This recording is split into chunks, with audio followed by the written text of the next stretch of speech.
You live in Miami now, and you've been there for quite a while. How is Miami? Because it is a beautiful city.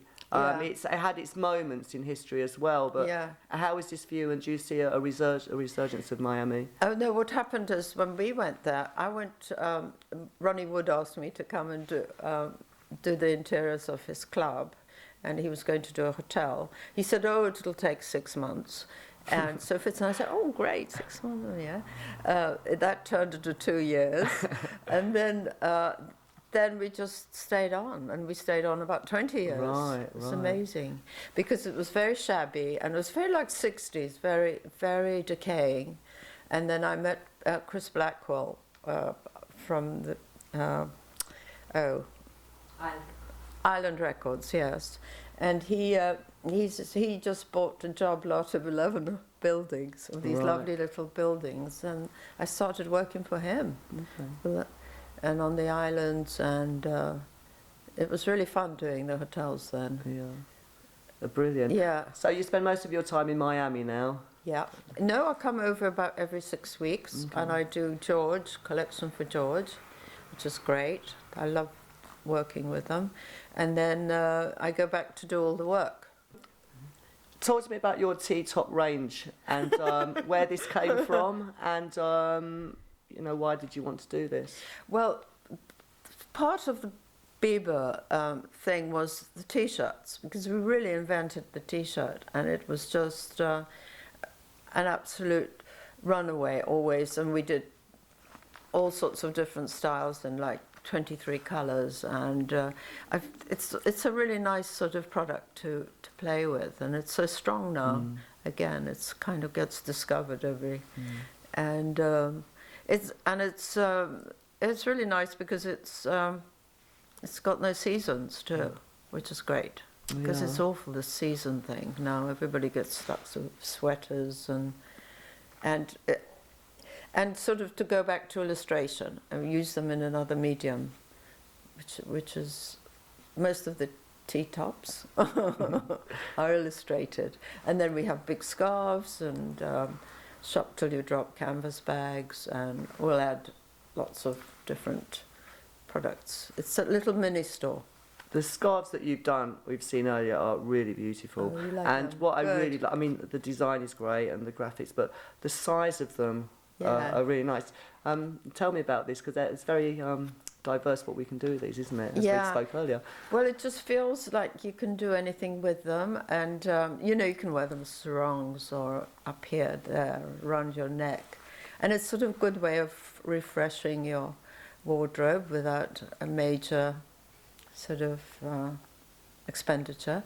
And then, I mean, my dream is, as I travel a lot, is to do a little suitcase like this that you'd have 6 scarves and 6 T-shirts, and you could do something different with them creatively every day on your holiday. It sounds perfect. And a pair of flip-flops. Now, can we get one for myself and for men? Yes, we're going to do a men's tee. Great. I want to be one of the first people to have one, okay? Absolutely. You'll get a skull.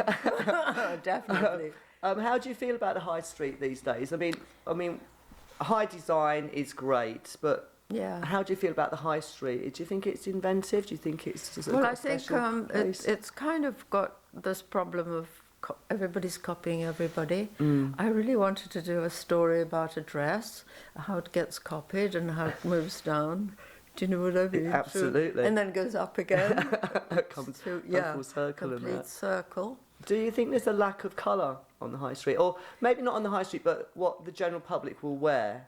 I mean, I always kind of see people on the tube or on the bus or walk on, everyone just wears grey and black, and it doesn't seem to be, as I remember as a youth in the 70s, and I just remember colours everywhere. Really? Are you sure? I was only very young. What are you doing? Well, I think it's the weather. I mean, it doesn't help. But I sat at Paddington's tube station once and watched the people coming off the train. It was very interesting how there are certain colours that there was terrible lot of coral and sort of plum colours, even with men with accessories, scarves, bits and pieces. It was really quite interesting. That I think in my day we did 23 colours, and you know, you had your choice. You could go pale, dark, whatever. But now it's sort of got a bit too tunnel vision of this is the colour, and in fashion, I think. Yeah, sure. This is the colour of the season, hello. And this is exactly what was going on when I was illustrating. Vogue would say purple, and that was it. Right. Yeah. And there was no black. Can you imagine a life without black? Really? Wow, wow. Yeah, can you imagine?